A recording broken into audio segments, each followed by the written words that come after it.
That little needle on your fuel gauge, ever feel like it's dropping faster than your bank account balance on payday? You're not just imagining it.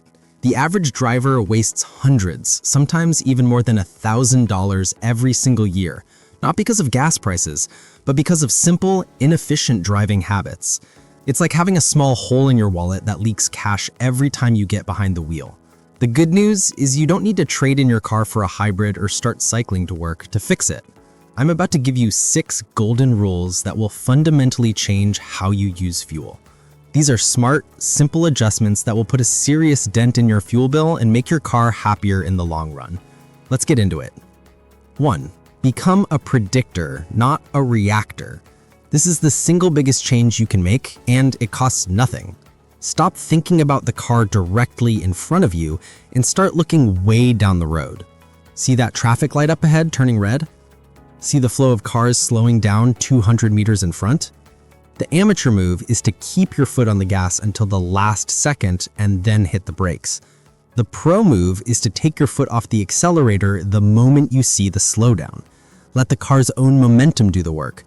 This is called coasting, and it's your new best friend. Think of your accelerator as a money tap, and your brake pedal as a drain that dumps all that expensive momentum. When you coast, you're not just saving the fuel you would have burned, you're also taking advantage of modern engine technology. Most cars made in the last 2 decades have a feature that cuts off all fuel to the injectors when you're coasting in gear. That's right. For those few seconds, your fuel consumption is literally zero. You're also saving a ton of wear and tear on your brake pads and rotors, which means you're saving money on maintenance too. It's a true win-win. One sec, just asking for a quick like. Have you done that yet? Thank you. 2. The great debate. Windows down or AC on? We've all heard the advice. Turn off the air conditioning to save fuel.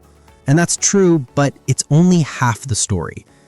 The AC compressor does put a load on the engine, which uses fuel. However, at high speeds, opening your windows can be far, far worse for your consumption. Once you get above, say, 80 kilometers per hour, your car is slicing through the air like an airplane wing. Opening the windows completely shatters that carefully designed aerodynamic profile. The wind rushes in and creates an incredible amount of drag, acting like a small parachute tied to your roof. The engine now has to fight against that massive air resistance, and the extra fuel it burns to maintain speed completely cancels out and often exceeds the savings from turning off the AC. So here's the simple rule. Driving around town at low speeds, feel free to open the windows, but once you hit the highway, roll them up. Using your fan or even running the air conditioning on a low setting will be more fuel efficient than fighting that parachute of wind drag. The 30-second mythbuster. Let's kill an old, outdated myth right now. The idea that you need to start your car and let it idle for 5 or 10 minutes to warm up on a cold morning is a relic of the carbureted engine era. Modern cars with electronic fuel injection are vastly different. They are designed to be driven gently almost immediately after starting. Here's all you need to do. Start the engine, wait about 30 seconds for the oil pressure to stabilize and circulate, and then drive away smoothly. Don't rev the engine high or accelerate hard for the first few kilometers. This gentle driving is actually the most efficient way to bring the entire drivetrain, your engine, your transmission fluid, your differential oil, up to its optimal operating temperature. Remember this critical fact. When your car is idling, it is getting 0 kilometers per liter. It's the absolute worst possible fuel efficiency you can achieve. Those minutes spent sitting in the driveway are doing nothing but turning perfectly good fuel into wasted heat and exhaust fumes. So, 30 seconds, then go. That's it. 4. Your tires are thirstier than you think. This is one of the most overlooked yet most critical factors in your car's fuel consumption. Driving on even slightly underinflated tires is like trying to run a race through thick, wet sand. You can do it, but you're forcing your body to work so much harder, wasting a ton of precious energy. Your car's engine feels the exact same way. A tire that's underinflated has a larger, sloppier contact patch with the road, which dramatically increases rolling resistance.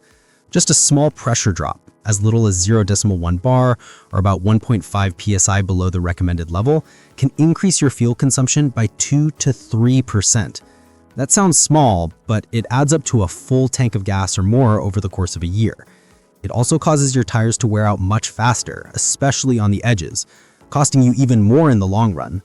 Get a reliable pressure gauge and check your tires at least once a month when they are cold. The correct pressure is not on the tire sidewall, it's on a sticker inside the driver's side door jamb. Make it a habit. 5. Stop playing chicken with your fuel light. We've all been there. The little orange fuel light comes on and you start a mental game of how much further can I push it.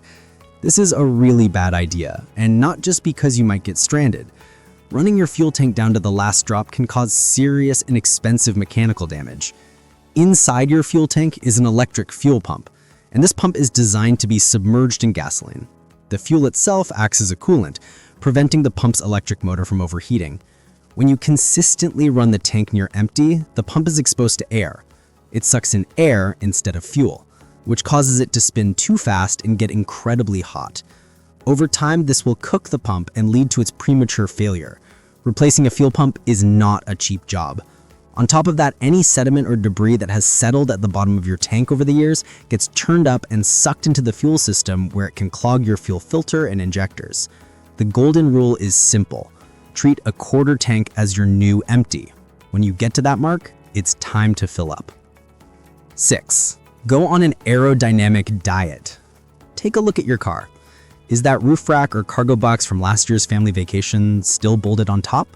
If so, you are throwing money away every single time you drive on the highway. These accessories are absolute killers of aerodynamic efficiency. Your car was designed in a wind tunnel to be as slippery as possible, but slapping a big, boxy object on the roof completely ruins that. It creates a massive amount of turbulence and drag, acting like a small parachute tied to your roof.